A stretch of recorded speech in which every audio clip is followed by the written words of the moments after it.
WB cries that it isn't making enough money. PlayStation will start putting out games next year, apparently, and everything is an Xbox these days. Why Guys, not? why not? You know, even you, Derek, are an Xbox. Guys, this is the Nerd Cave News, and I am one of your hosts, Zach Dykes, joined by a great ancient king. He wielded the Sathfar of Azrael, a crystal of ancient magic, embedded in his great staff.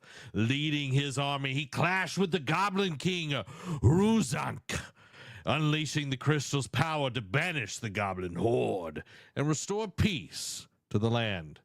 This was the legendary king, Erendor the Imminent. Very, obviously very fantasy inspired. Very Lord of the Rings inspired, it feels like, just a tad bit. Yeah. So, you know, having the last couple of weeks off has done some good because that is a great name. You know, me being a little egotistical when it comes to names, like I like the High What? Kings, the You God Slayers, you know. egotistical? Never, Derek. Never. I mean, none can compare to you, Almighty Zach. But you know, when it comes to ego, but you know, some try and rival. Okay, all right, I see how it is. So Hey, Derek, I'm the saying. question is, where does it rank? So automatically, let's look at the top 6 because we've got Maxwell Mindreach Stone, Kazumar, Edrin Grimborn, the Frozen Knight, King Thalric Valkram, High Goblin King Gilgamesh, and Marconius Drakon, the Great Wizard. So King Erendor the Imminent. You know, you can't clash with you can't be named a High Goblin King and then immediately be below someone or be above someone who fights with a Goblin King. So I have to go ahead and shake up the top 3 and make this my new number 2. Whoa! So, because to me, number 2, man. King outranks High Goblin King in my opinion. Really? High is before King, bro. Yeah, but when have the goblins ever been a major threat? Like, when have they ever taken over the world? Let's be fair. When I was reincarnated as a slime. No, you worked alongside the goblins. They didn't. Yeah, someone else ruling them, not a goblin. So I see how it is. Your argument is valid. You're gonna abandon them. I see how it is. Well, Rimuru Tempest is crying right now. Because this episode is brought to you by the Epic Game Store, where you can support us by using our creator code NerdCave at checkout and our wonderful patrons. But more about that later. Derek, I've been playing Dragon Age the Velguard. This is kind of my review in progress. I'm not going to go super long on this one, right? Because we talked about it a lot last week. You know, I went on a little while about this. This weekend, I jumped on the PC and I cranked that puppy up to ultra. All the way, baby. It put on all the ray tracing. And man, that game is gorgeous. That game is gorgeous. I mean, I go back to last week when we talked about saw Greg Miller's screenshots, and that thing just looks schmexy.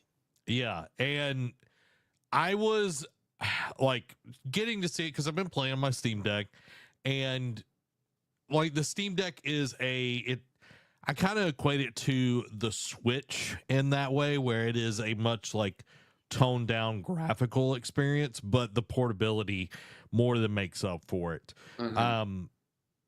I'm enjoying the game still. I'm diving deeper into some of the relationships and exploring the cities a little bit more. So I am enjoying that. I feel like the writing has gotten a little bit better in that area.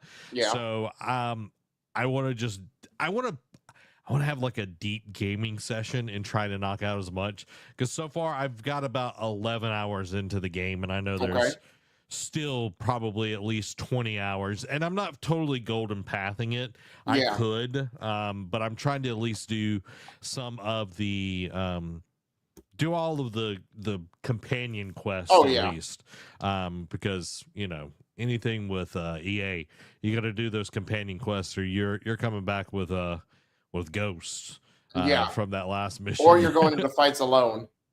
Yeah, exactly. So, getting used to it. I did go into this one area. I Yeah. should not have been there. I'm like a level 12 or something like that. Mhm. The leveling up is kind of slow in some places. But I was fighting a level 24 Yeah. boss, demon boss thing, and dude, it was a good 30-minute fight. I felt like I was playing a Souls game. Like, it Oh was gosh. Dodge hard. roll everywhere. Yes, it was hardcore, dude. Like, it was me dashing and dodging, and there were only like so many like heals on the map. So I had to Mhm. thankfully I had somebody on there that could heal me, but it took me a good 30 minutes to beat that dude. But I'm glad that, it allowed me still to do that. And then what did I do? I went into like the fade, and then I fought even more level 24 people, and was, So what you're saying is you're a masochist. You yeah, I just was a glutton for punishment, apparently. yeah. A glutton for punishment, just like the WB CEO. Yeah. WB CEO says Game Division is substantially unperforming its potential, looks to Batman, Mortal Kombat, and Harry Potter to pick things up. So Warner Brothers CEO David Zaslav has criticized the company's game division for inconsistent releases, stating it is underperforming its potential. During a recent earnings call, he emphasized the need for more consistent delivery from the studio's business, including WB Games. Zaslav highlighted 4 key franchises: Hogwarts Legacy, Mortal Kombat, Game of Thrones, and DC, particularly Batman, as focal points for future development to improve success rates. Despite Hogwarts Legacy being the best-selling game of 2023, Zaslav's comments suggest a high benchmark for success that may be unrealistic to meet annually. Chief Financial Officer Gunnar Weidenfels also pointed to games like Multiverses as factors in the division's lower profitability compared to the previous year. The criticism raises questions about the expectations placed on WB Games and whether such high standards are attainable every year. Now, we'll address this, obviously the financial situation in a moment, but let's not bury the lead here. Like they pretty much unofficially announced a new Batman Arkham game, or just a new Batman game in general. Along with, we already knew a Hogwarts Legacy sequel has been greenlit. It's in the works. Going to be more tied to like the Harry Potter TV series, which I'm on the fence about if I'm for that or not. But again, if they can craft a compelling story like Hogwarts Legacy, I'll be okay with it. Even if it's in the world, if they do more so like in the world of that TV show they're working on, that's fine. I just don't want a direct adaptation from the TV show. You know what I mean? But obviously, yes, WB Games has been underperforming. Like, I know Suicide Squad, Gotham Knights, and other games like Multiverses, I know. And Multiverses, when it first came out, was, I think, pretty fair and successful. It was just them until they found like some unbalancing issues and, just issues with, like, what was it? Update issues, that kind of thing. Well, they weren't putting out new characters. Oh, yeah. And people were paying for like seasons Stages, and all of that, and they just weren't putting anything out. So they were like, hey, we need to retool this thing. Yeah. And then it relaunched, and then it came, and then no one cared, it felt like.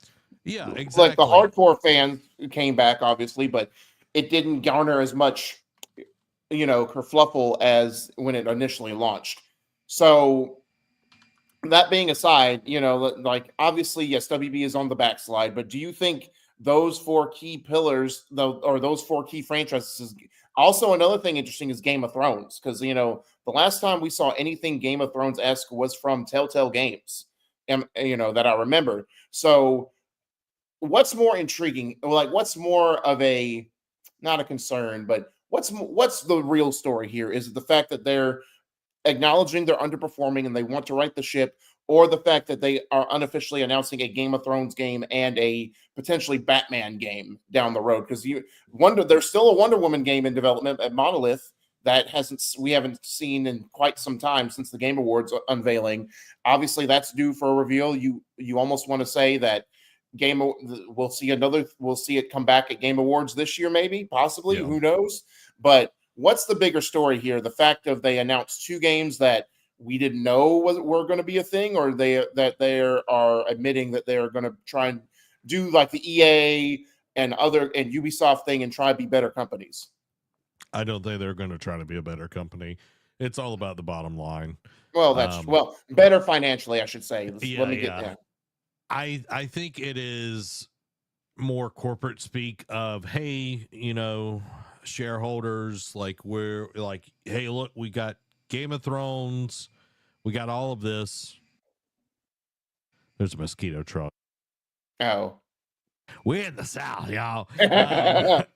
Trying to mute myself so it's not like but I think this is more up for the shareholders than anything. I don't think that there is a Game of Thrones game in the work. There are mobile games for Game of Thrones, especially with House of Dragons and all of that. They're taking like liberties on that. I think Game of Thrones would be a fantastic universe to build a game in. For sure. The Telltale game was pretty good. It wasn't amazing, earth-shattering. Yeah, but it brought that. It was like kind of in not the full tail end of original Telltale, but it was like kind of on the back end of it. Yeah.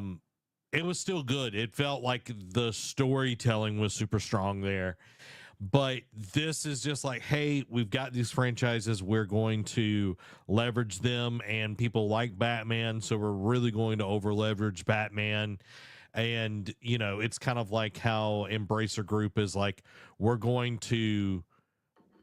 just going to ride the horse, and we're going to ride it until it's dead with Lord of the Rings. And I think that's what they're about to do with their key franchises. And it's kind of crazy to think when you have the best-selling game of 2023, but your 2024 has been lackluster at best with, Multiverse relaunching, not doing great. And then you have, of course, Kill the Justice League it coming out early in the year. And it's just one of those things. It's like, hey, y'all shouldn't have let these things go out. If you want people to buy your games, you have to really hone in what you're going to deliver. For sure. And I mean that's like with Ubisoft, right? Like obviously Ubisoft, I don't think will ever get back to the Ubisoft of old, like the Far Cry 3 days, in my opinion, from what we see. But that's obviously a tale. Like long-standing franchises aren't holding up the way it used to be. A lot of their games are just here for shock value and water cooler discussion, but then when they come out, it's like a poof in the wind type deal. So I don't know. Like I do agree with you, it is corporate speak, but at the same time, I want to believe it's one of those things I want to believe, but again, BioWare, I know Dragon Age has come out to mixed reviews, but it seems like EA is trying to get on the upswing, like mainly on the shoulders of Respawn, but they're at least trying. Yeah. But whereas WB and Ubisoft, I think, will just stay stagnant.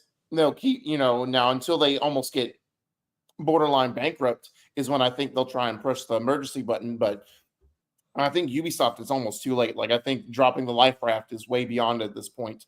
I don't know. Like only time will tell with WB and what they do. I just hope they don't, for lack of a better phrase, poop out another Batman game or something in the Batman universe, and just hope that they expect it to stick and just ride the coattails of the name with the fans like they did with Kill the Justice League.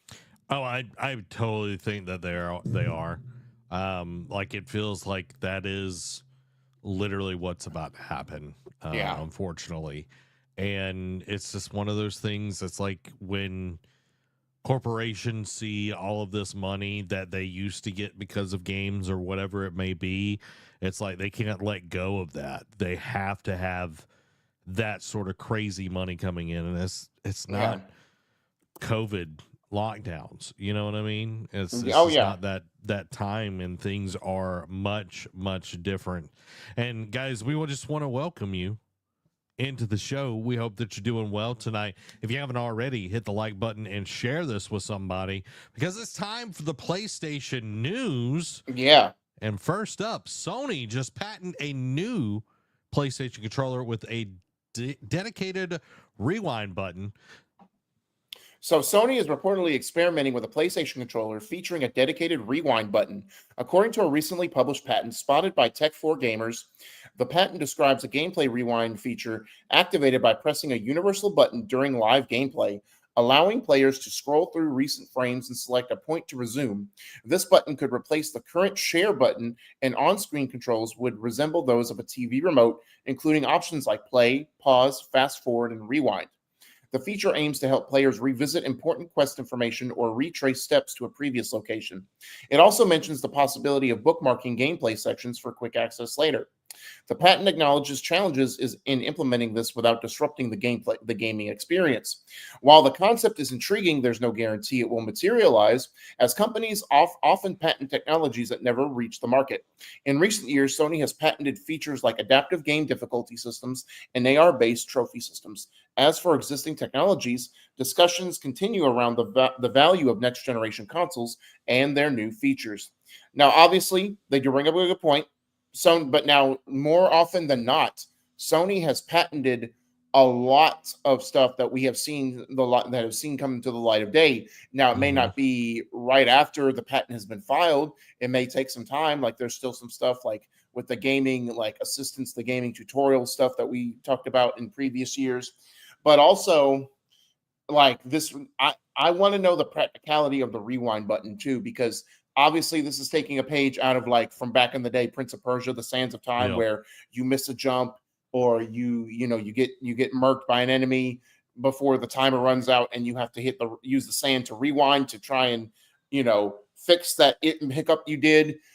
But again, like the patent suggests, the issue is like make sure you're not breaking that gaming immersion experience, because the immediate issue I could see, and this is more so the fan base than actual gameplay, would be the From Software fans who are like, literally was thinking that. Yeah, exactly. Like where, I just beat the boss, but I swung before, and I know his patterns, but I swung too early. Let me rewind and try that again. It's just like, you're dumbing it down for the babies to get everyone to get play. Well, you can make two arguments. You could say, well, gaming should be for everyone. Like let people enjoy it the way they want to. But also, because From Software has become such a beloved studio, I also understand the other side of the argument where it's like, don't water down an experience just to let more people in. You know what I mean? Like, keep your niche special. If your niche is like being difficult and challenging and like making gamers think and get better at playing your games, that should be held sacred too.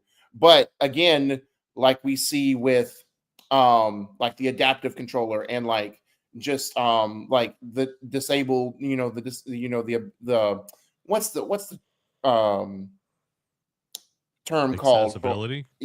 Or just accessibility. I thought it was another term. Anyway, I digress. But yeah, the accessibility for people who have like seeing disabilities, hearing disabilities, like that should also come into a factor as well. Like it's one of those fine lines where do you draw it and how do you do it? Yeah, like for me, it's one of those things. It's like, yeah, you should get good and all of that.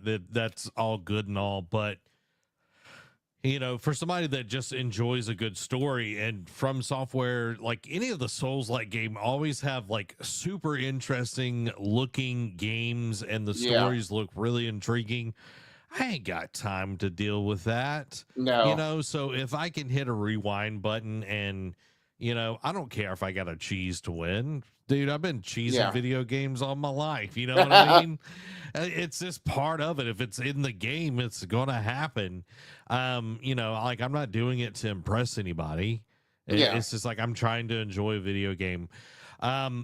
It's definitely going to be more for, single player games. You're not going to be able to use this function in any kind of, multiplayer function, but I do think it's going to allow for more accessibility within the game.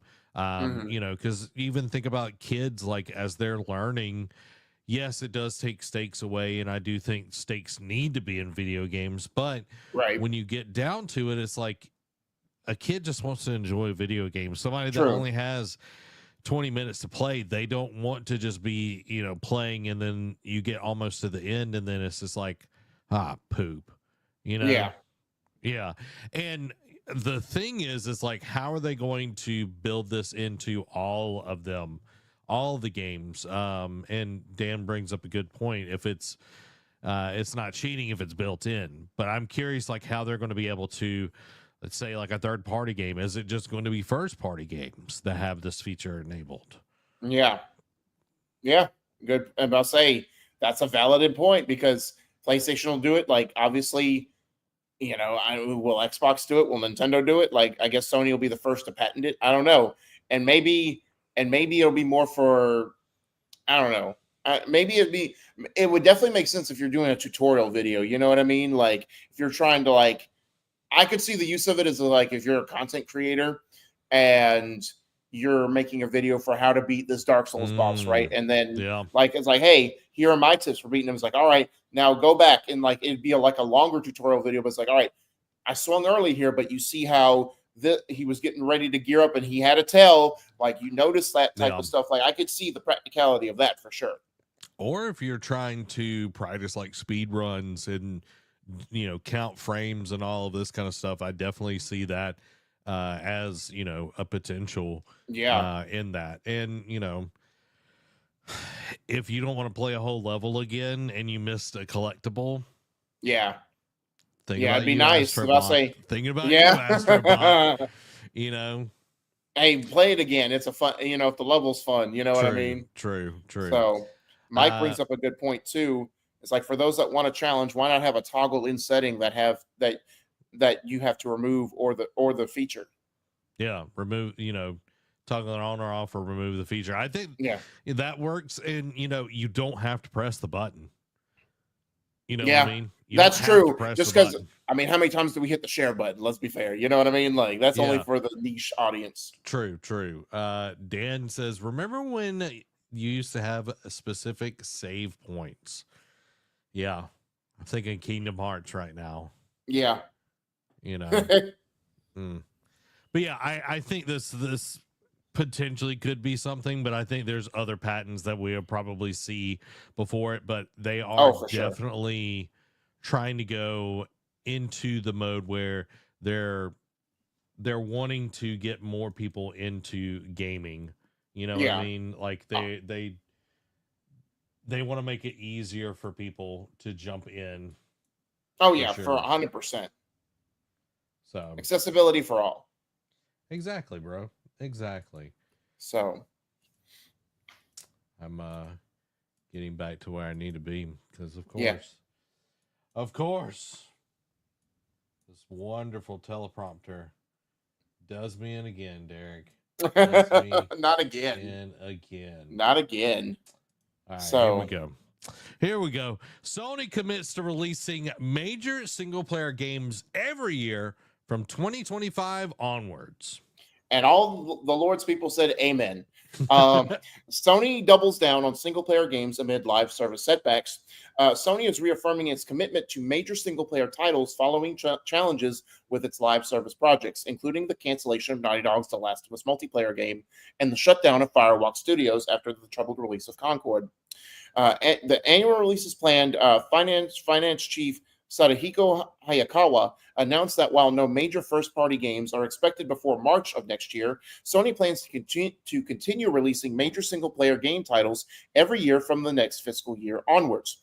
Of course, one of the upcoming titles that got announced a few months ago, Ghost of Yotei, which is the sequel to Ghost of Tsushima, which is slated for next year, along with Death Stranding 2 On the Beach, which is a PlayStation exclusive for now. Obviously, last week we talked about how Kojima got exclusive rights back to Death Stranding and Physics. Yep. So now, and then they just literally shadow dropped Death Stranding Director's Cut on Game Pass last week. So maybe it'll be one of those timed exclusives, but that's expected for 2025 as well. Future projects that, of course, we have Insomniac's Wolverine, Santa Monica Studios that do the God of War series, Guerrilla Games with Horizon Games, which we've got a quickie that talks about maybe the online Horizon game is slated for next year as well, and multiple titles from Naughty Dogs, which is studios in development. Ben Studios is working on a new IP. Media Molecule, Housemarque, Bluepoint, Firesprite, and Team Asobi all developing new projects. Polyphony focusing on Gran Turismo 7 updates for right now, and of course, there's they're going to continue, like, their whole strategy is they're still going to do the live service initiative, but it's not going to be their major business model going forward, but it's going to be part of their business model. Of course, ongoing developers that do live service games, like, of course, I just mentioned the online Horizon game, Bungie's Marathon, and Haven's Fair Games. Of course, they also want to do strategic partnerships, which is exclusive releases with external developers such as Square Enix with Final Fantasy, the Final Fantasy VII series, Shift Up, which did Stellar Blade, Game Science, which did Black Myth Wukong, Team Ninja, which did Rise of the Ronin, and Bloober Team, which did Silent Hill 2 remake. Sony aims to strengthen its PlayStation lineup by balancing major single-player experiences with selective live service games, leveraging both internal studios and strategic external partnerships. And Zach, I have to say, you gotta love to see it, man. Like, PlayStation realized, of course, it took Andrew Ryan, leaving, but sometimes you just gotta see someone out before change comes. And obviously, true. he was the one that pushed for this live service initiative. Mm-hmm. And we all remember that showcase that was their live service showcase, and everyone was just just disappointed, outraged, ticked off. And then you see Marathon come out, or no, you see Concord come out. Doesn't even last 2 weeks, shutters, and then literally about a month later, the studio is closed, and they lose like upwards of $200 million in funding this project. So obviously, they've already had these studios invest so much into these live service games already that at least you got to see some of them, like Haven's. Like, this is Haven's first game, is Fair Games. Yeah. So you've got to at least let them try. Now, hopefully, they don't go the way of Firewalk and get shuttered after if the game disappoints as well. Yeah. But the Horizon game, obviously Guerrilla is all in on Horizon everything. Like today, Lego Horizon Adventures just launched. A couple weeks ago they launched Horizon Zero Dawn Remastered on the PS5. So they are all guns a-blazing, with Horizon. So I feel like because they've been in this world so much, I feel like Horizon will succeed, or will at least be, see the light of day and last a little bit longer than Concord or maybe some of these other live service games, or at least see the light, see the release date, unlike Naughty Dog's Last of Us multiplayer. But it's nice to see Sony being like, hey, we're not going away from single player games. We're sorry. We didn't mean to deviate and, do this live service initiative. So we're going to Ghost of Yotei, Death Stranding 2, and beyond, and Wolverine. Like, I expect to see that again, because we haven't seen that since the PlayStation Showcase unveiling, which we saw the same showcase which we saw Spider-Man 2, which was years ago. So I expect us to see that sometime soon, at least in the near future. And then again, there's rumors about what Bluepoint's working on, and what Santa Monica working on. Like, obviously, it's going to be nice to see that they're going to try and have a studio. Now, I'd like to also see if it's going to be small scale or if it's going to be a major AAA release. Like, obviously, because of how long it takes AAA games to develop nowadays, you almost got to assume that they're going to sprinkle in some smaller projects here and there.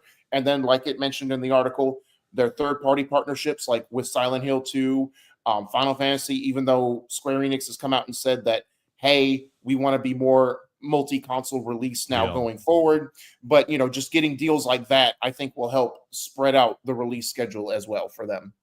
Yeah, I think that Sony realizes that if they don't start doing something, that they are going to be in a position that is precarious at best, because you look at Xbox, and Xbox hasn't put out a ton of games in the last 2 generations. Let's just be honest. But it's coming. But it's quote unquote coming. I feel like it's the slowest burn ever. Let me know if y'all think that in the chat.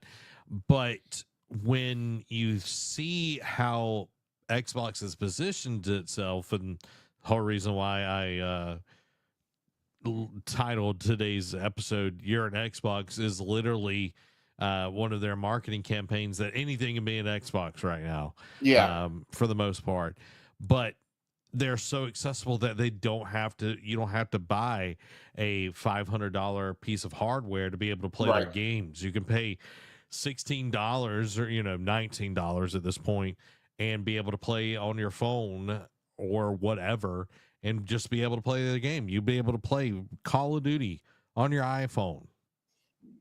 Now you're just speaking that witchcraft. And PlayStation has to get to this point where they've got games again. The third party support is nice, but they have to put out games, and that's just the plain and simple. So I'm looking forward to it. 2025 is going to be here quicker than we think. Yote will literally be on our PlayStations before we really realize what's going on. I hope so, man. I cannot wait for that. It's going to be a ton of fun. But you know what you don't have to wait for, Derek? What is that? The PlayStation Quickies. Yes, sir. And starting off, you love to see it, Zach. You love to see karma come around in such a great fashion. Starting off this, PS5 Pro scalpers are struggling to make a profit due to the console solid availability. Let's go. Hope you eat your debt and you just fade into existence. PS5 reaches 65 million shipments worldwide as Sony looks to focus on single player and live service games. Sony says PS5 Pro price hasn't had a negative impact on console sales. PS5 Pro users claim that the new console improves PS Portal remote gaming.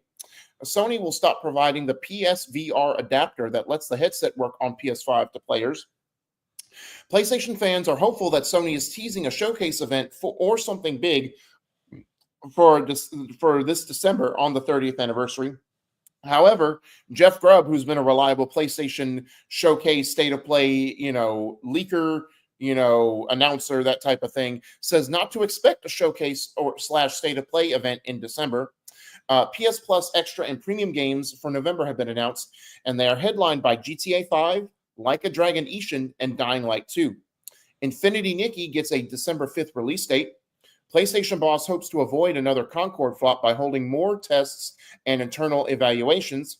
Rumor, Bluepoint Games is working on a brand new IP.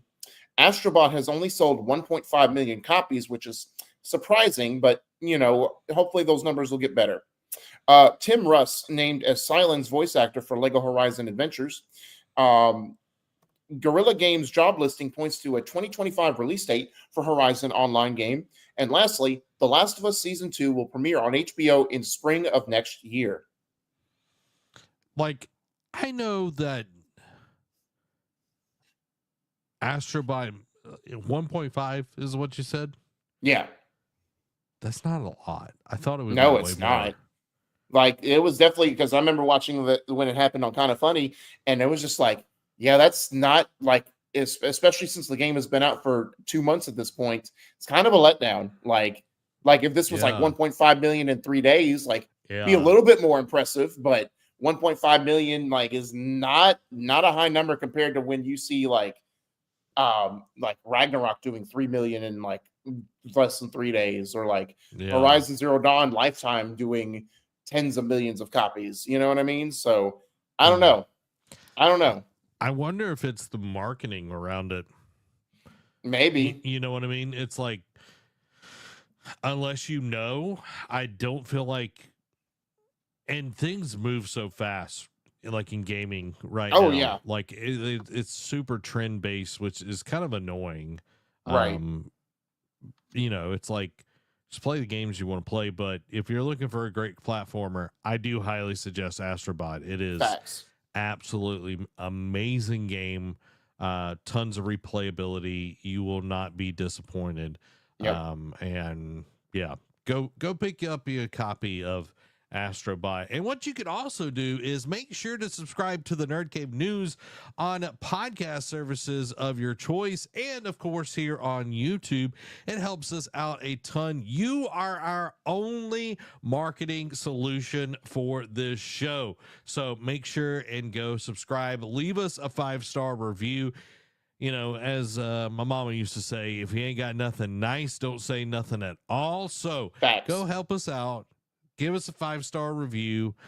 Share it with somebody that you love. Share it with somebody that you hate. We don't care. We just want more awesome people like Right. you here listening to the show.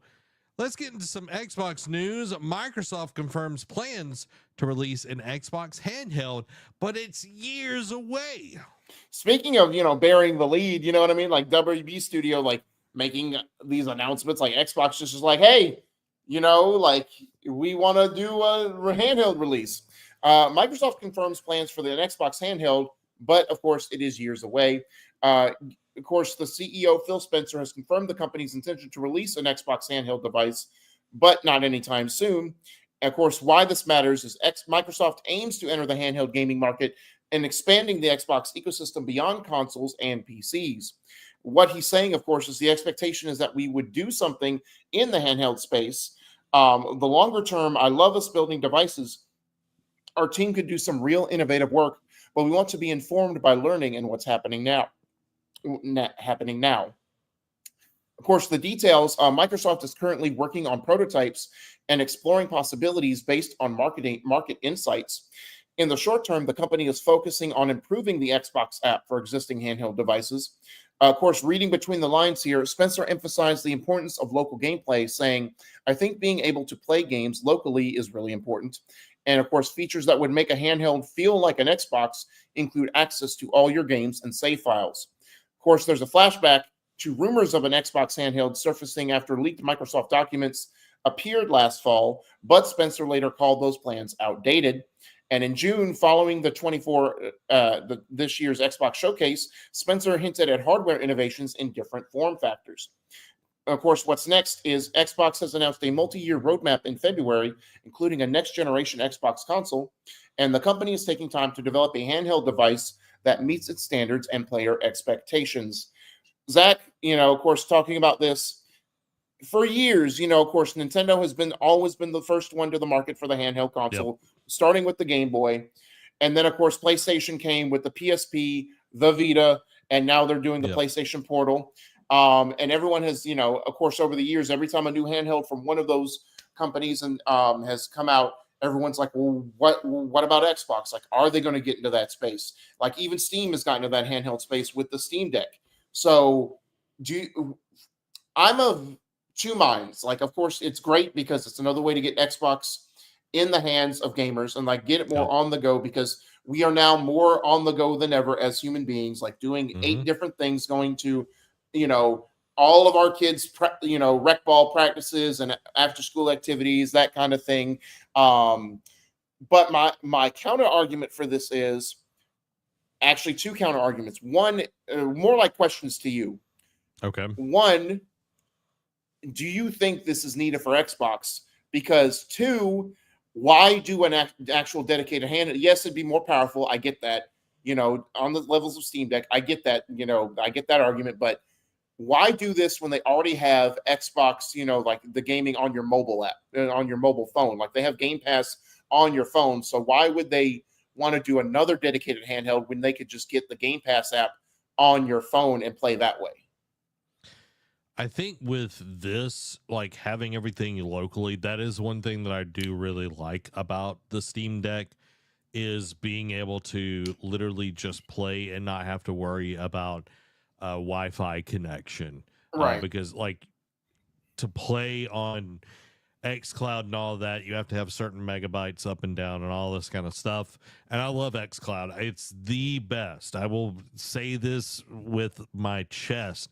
It is the best streaming game service there is. Like they've put a ton into it, and I've tried it out from when it came out all the way till now. I played a good chunk of Starfield on xCloud before I got my Xbox Series X. But I think there is a section of people that, yes, they want something physical, but they don't want to be tied down to a console. So having a piece of hardware that is portable like the Switch, but for an Xbox, I think would sell like crazy, dude. Like if they could make it at least as powerful as the Xbox Series S, I Yeah, think they would that would be be great. in a good ballpark. You know, yes, I know some people are going to be like, "Oh, the Xbox Series S holds back the consoles and all that." I'm talking about a handheld here, like Right. something, you know, like the Steam Deck is powerful, but it's not able to play everything on Ultra like my, you know, Yeah. computer Actual can. computer. Yeah. Yeah, like that would be insane. That would be amazing, but it would be huge, and the fans would be like, I wouldn't be able to even hold the Steam Deck because the fans on it to keep it cool and everything. But I think this is a way for them. They see how big the market is for these handhelds. Steam Deck has sold amazingly well. The Portal for PlayStation has sold well, and of course the Switch is the best-selling console of all time. Yeah. Why wouldn't they try to push into this sector while also knowing it's like this is not going to be for everybody? Just like the Yeah. Steam Deck is not for everybody and the Portal is not for everybody. This is just somebody that wants to get, you know, little Jimmy. Like if they can get it to the same cost as like a Switch Lite, dude, imagine that. Oh gosh, that would be fantastic. They would dominate. Yeah.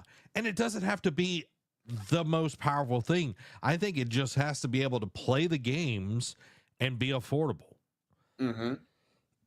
That's me. That's what I want out of this. Like they could have another version that is, you know, OLED and blah blah blah. It's got all the teraflops and all of that. But I think if they make a super affordable handheld, that will push things so hard for Xbox. And if they have games at that point, I think it will be amazing. That part. Yeah. But you know, then again, in 2 years, will people be as crazy about handhelds? Yeah, that's going to be the only thing that really hurts this is if they are a Johnny come too lately. You know Yeah. what I mean? Where they capitalize, but it is way after everyone has given up on handhelds or the next best thing has come out tech wise, and now it's Yeah. like Microsoft comes out and it's like, cool, hey, I'm going to play it for 5 minutes and never touch it again, or it's like, hey, you're way too late. We don't care about this anymore. Yeah, because handhelds definitely do go in a cycle. Right. Like I like Nintendo put out so many DSs, and Yes. then they tried, you know, and it did really well. And then the 3DS came out, and I know people were excited about it, but I don't remember like it selling gangbusters. Might be wrong on this. I just don't remember it really moving the needle a ton, and then ditched it. Yeah. And like then we get the Switch, and everybody's crazy about it because they actually can do two things at one time. So, well, I'm curious how long the handheld bubble will go because even Steam is waiting to put out a new handheld, but they're waiting for tech and everything to advance enough that a Steam Deck 2 would be worth Fair. doing. Yeah. So We'll see. Like, obviously, it is exciting. You know, obviously, when more tech is invented, you know, by all three or all four, if you want to include PC, that helps everyone get in gaming and better gaming. We all win. exactly. Let's move to our next story. Despite buying Activision Blizzard for $69 billion just last year, Microsoft definitely wants to be in the market for more acquisitions. So obviously, you know, they've talked about this before, but Microsoft remains open to acquisitions even after the 69 billion with a B purchase of Activision Blizzard. So, of course, Microsoft gaming chief Phil Spencer told Bloomberg he's interested in buying more companies, though nothing is imminent and large deals are unlikely for now. The company seeks deals that add geographic diversity, including in Asia. Microsoft is eyeing another mobile game developer, expanding on its acquisition of Candy Crush maker King. What they're saying, we definitely want to be in the market, and we will keep our heads up, Spencer has said. Of course, during the state of play will integrate it or their gaming state. While integrating Activision Blizzard employees, Microsoft is unlikely to pursue large deals immediately, but remains open to future acquisitions. Reading between the lines here, Microsoft aims to bolster its mobile offerings ahead of launching its own app store, but progress has been delayed due to challenges in getting its store onto mobile phones. And the bottom line being is Microsoft's acquisition ambitions persist despite cutting 2,550 staff this year, including hits to Xbox mobile game development teams. So, obviously, yes, we've talked about it ad nauseum about, how Microsoft has not been doing like good PR things this year, especially cutting over almost 3,000 people pretty much at this point. Obviously, yes, some of them were warranted, because it was basically duplicate jobs. At the same time, 2,500 is egregiously bad and only, further pushes the FCC's or whoever it was, FTC, excuse me, the FTC's whole argument basically, trying to stop this merger is like, hey, they're going to do stuff like this and do non-consumer friendly things and employee related or favorable things, and it got proven right. And obviously, the whole, trying not to bury the lead here, but their whole thing is like in these acquisitions is like they're not looking to purchase another Activision Blizzard, at least right now. They've spent a lot of money. They want to let this ROI ferment and gestate and make sure they do this right. Because their ROI on Bethesda has been not middling, but not definitely worth the $9 billion they spent on them, or however much it was. It definitely wasn't 69, but it was definitely several $billion they spent on Bethesda, the Bethesda acquisition. I don't know if they've seen that ROI yet. Like I said, it's been middling with the games they put out. Like Starfield didn't set the world on fire like everyone expected it to be. I know the Shattered Space DLC has been better, but I don't think not everyone's talking about it a la a Skyrim, a Fallout 4 type deal, in my opinion, at least yet. So they want to make sure they obviously don't want to, they want to let the Activision Blizzard gestate and make sure they get a large return on investment from this. But, again, the mobile market, again, going back to capitalizing on the handheld market, like mobile is huge. And like just with handhelds, it ebbs and flows. Like I know in Japan, mobile gaming is huge. And, for a time being, like when Pokemon Go came out, everyone was on their mobile devices playing that. Yep. And now, like, it's not that way right now. So getting more mobile makers would be the smartest thing. But also, I would like to see them pick up some of these other, like, because we see, like, there's been other, we'll talk about in the quick hits, there's been other smaller studios, again, like indie studios that have filed for insolvency, layoffs, closures. Like, why don't you go and acquire some of these Indian studios and save them? Like, I don't know if I would consider Compulsion Games an indie studio, but it's like one step below AA, one step above indie, in my opinion.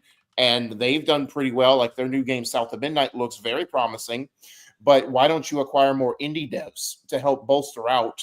Because we're at this point where we keep seeing, the dominoes are going to fall for the Xbox exclusives, and we have yet to see that those dominoes fall. Now hopefully we'll see it sometime next year, because I know South of Midnight, I think, is going to be one of the first games that drops next year.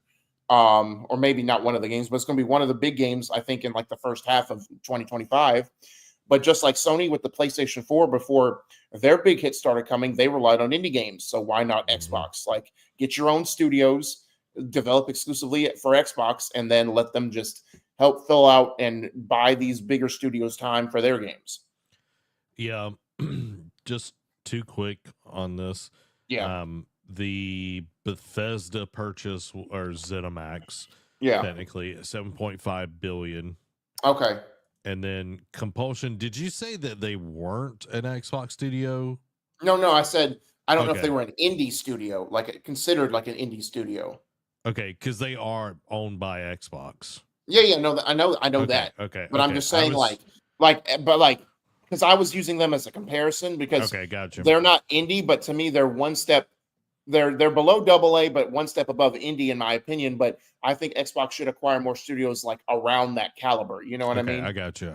Yeah. Yeah, I think they started off as indie, but they've definitely moved up, especially with South by Midnight. I think is going to be an excellent game. And, when you think of this, I don't want to see any developers close for sure. Yeah.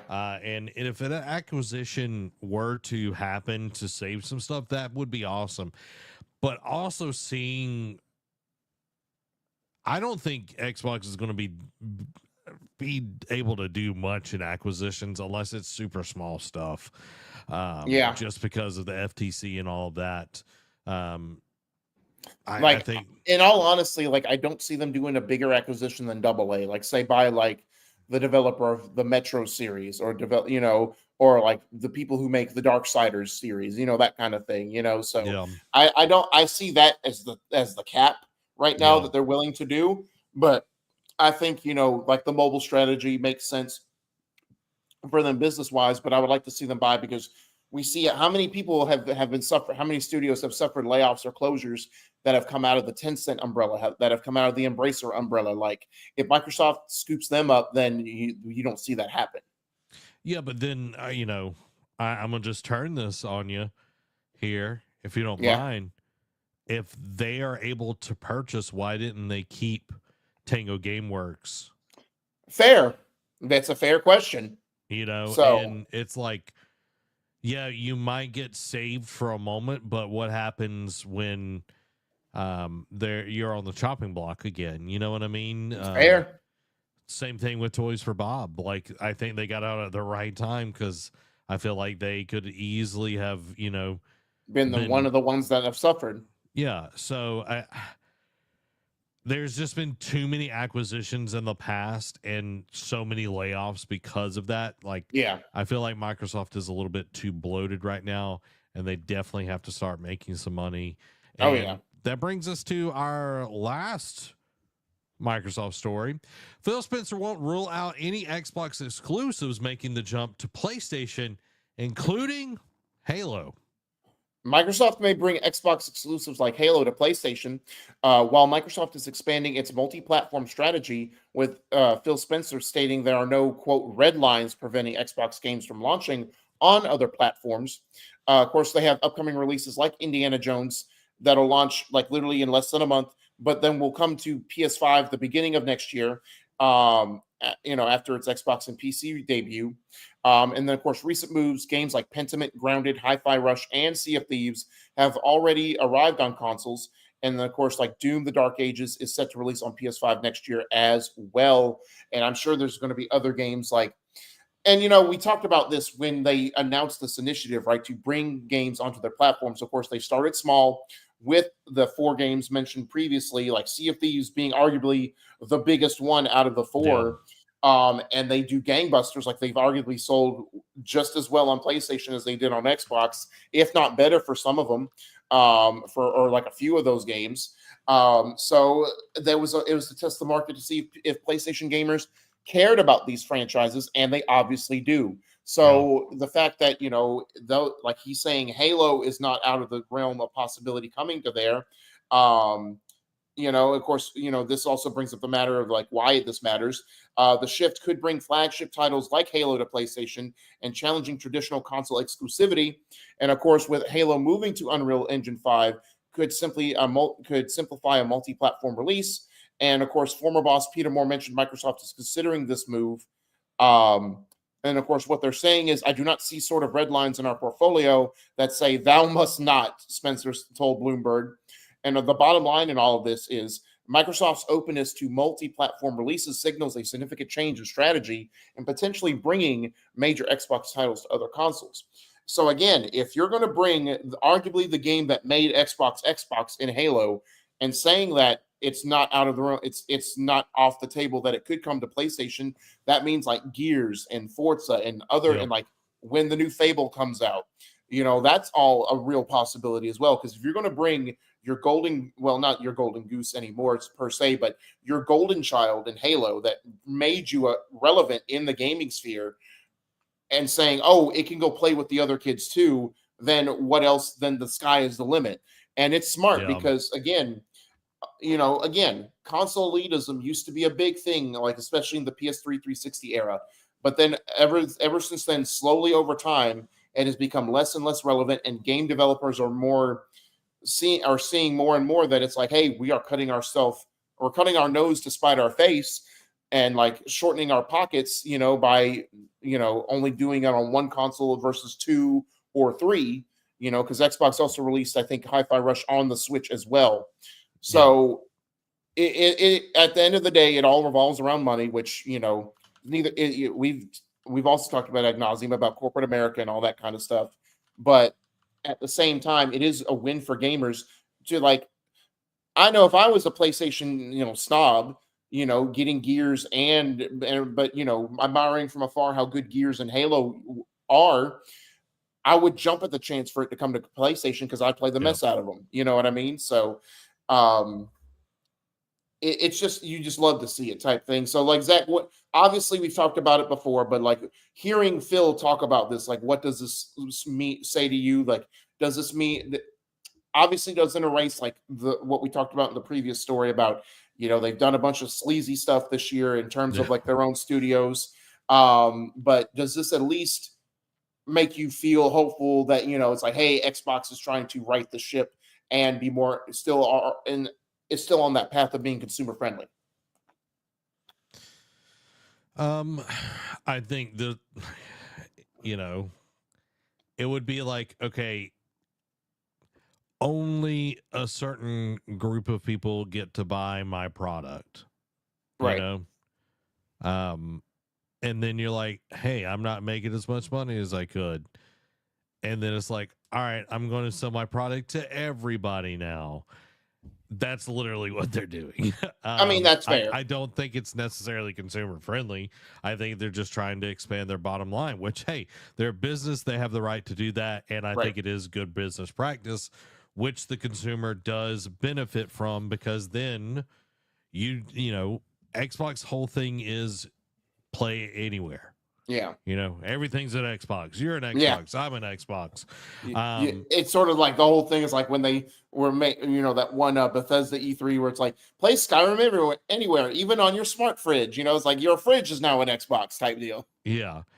So like with Halo being on the table to go anywhere, that's saying it's like, hey, we are going to literally live up to Xbox Play Anywhere.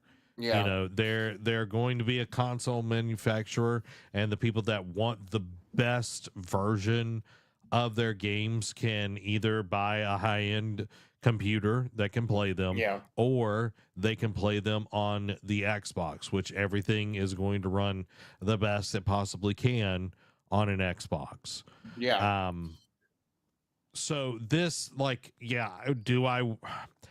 I'm in this weird, like, I want to see some things stay exclusive and some don't. I'm just kind of a purist in some forms of this, because in my mind it's like Xbox Halo is on Xbox, not on PlayStation.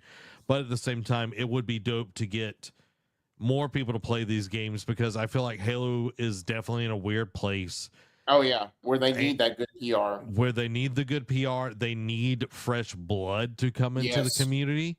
And this could definitely be the way. I think with E-Day coming up, I think it would be a great way to bring people into the franchise, because it did it's happened before Gears 1 in the timeline. Yeah. And this would be a way to get people in, and then they could go play the, updated then the Gears version anthology. A Gears 1 Ultimate, and then go through the rest of them. I would love to see a new version of all the Gears that we've gotten so far, not Judgment, because only we don't talk about it. Not that bad of a game, but it wasn't great. So that to say all of this, I definitely see this as a move to just increase their sales, and again, they're a company. That's what they do. Now, one last question before we continue is, does this make a stronger case? Now, obviously, it relies on PlayStation playing ball, but does this revisit the conversation of Xbox trying to push for Game Pass onto PlayStation. Like if they promise, like, hey, if you allow this on your ecosystem, we'll guarantee Gears and Halo and all these other big like pillars that have been in our Xbox ecosystem can be on your system too. Or do you think those games come then they try and push for Game Pass? I don't think they're going to push for Game Pass on other consoles. The reason why is like if you want Game Pass, you got to go full into the Xbox ecosystem. Fair. This way, it's like, hey, if you want to play Gears on PlayStation, guess what? You're ponying up $70. Yeah. Fair. Know? Or it's like, or if you come to the Xbox ecosystem, which is any device that has a screen at this point, like, hey, just spend $20 a month on Game Pass and or however much it is now, and be like, you can play these games for no extra charge. Yeah, exactly. I think they do that because that's what we're already seeing, and I definitely think that's what we're going to continue to see. Maybe it will change. I don't know, but I definitely think it's something where if we can, it's just like PlayStation. Like they're not going to put PlayStation Plus or whatever on computers, right? You know, they see the crazy sales from the computer side of things, so I think Xbox is going to do the same thing. I did want to make one quick correction. Hi-Fi Rush is not on the Switch. Then what came? There was Pentiment was on the Switch and Grounded. Okay, interesting, because I thought Hi-Fi Rush came to the Switch as well, but there was a rumor that it would, but it did not come. Got you. Okay. But you know what is here? It's time for the Patreon Quick Hits. Patreon Quick Hits are brought to you by our wonderful patrons.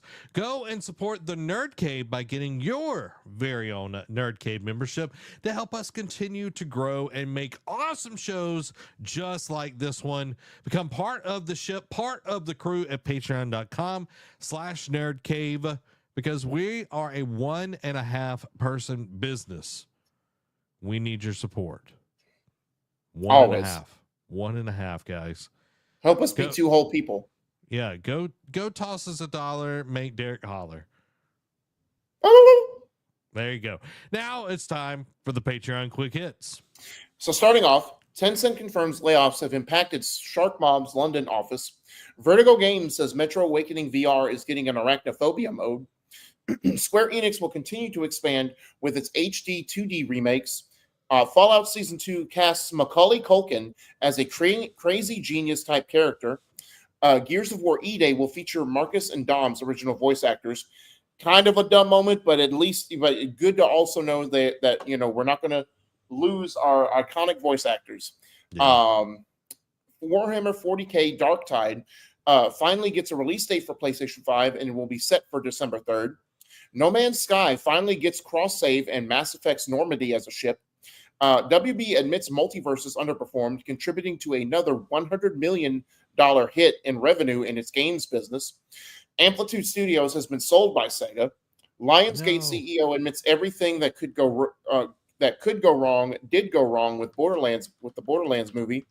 Shigeru Miyamoto says what we create is more important than the amount spent on development. Call of Duty Black Ops 6 dev says Game Pass helped convince people who were on the fence to try the game, but now the challenge is to convince them to stick around. Pokemon TCG Pocket passes 30 million downloads in 9 days. RGG boss Toshihiro Nagoshi reckons game size isn't as important as it used to be. Blizzard is letting players go back in time with Overwatch Classic, a new limited time mode that brings back the original Overwatch as it was in 2016.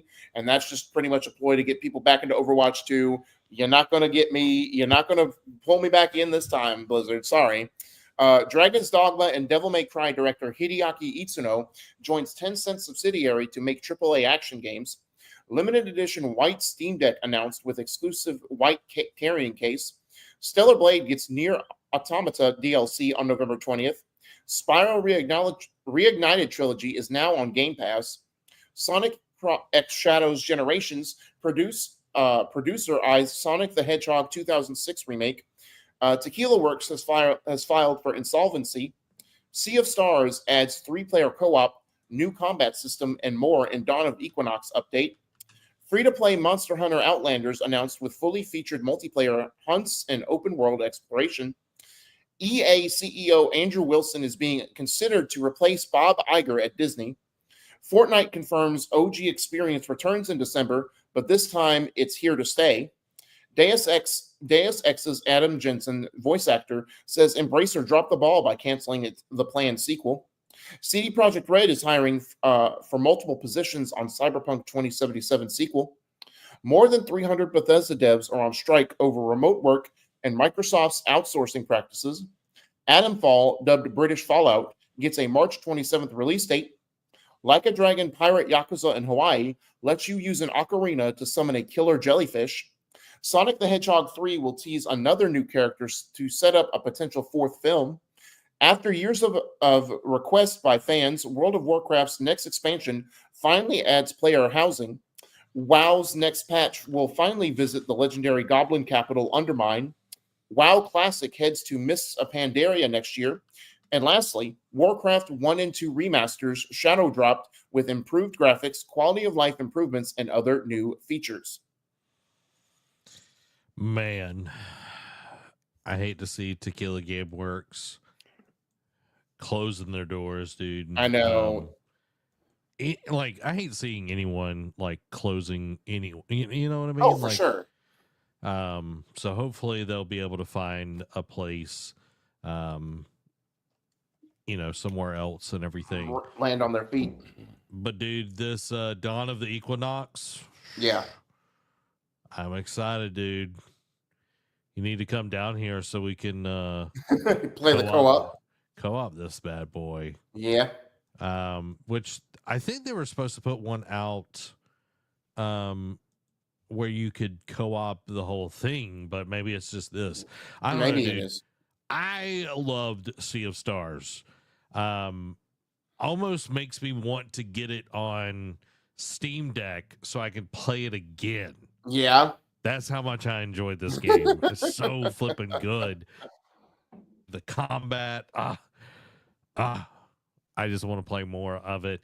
Well, everybody, that is the Nerd Cave. Hope that you have enjoyed it. And before we go, I just want to say a happy birthday to Derek, everybody. Everybody say happy birthday to Derek. He's an old man. He's got to get to bed, but I didn't want to skip his birthday this year because, by God, I would never hear the end of it. But Derek, I made you wait to the last minute of the show. But happy birthday, bro. I am so glad that you are in my life, and I hope your birthday tomorrow is an amazing, amazing day, bro.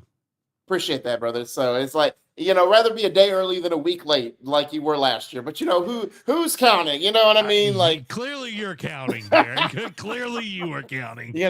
My pettiness knows no bounds sometimes, so. Yeah, true. It doesn't, but happy birthday, bro. Appreciate it, man. So turning the brisk young age of 35. So 35, man. Yeah.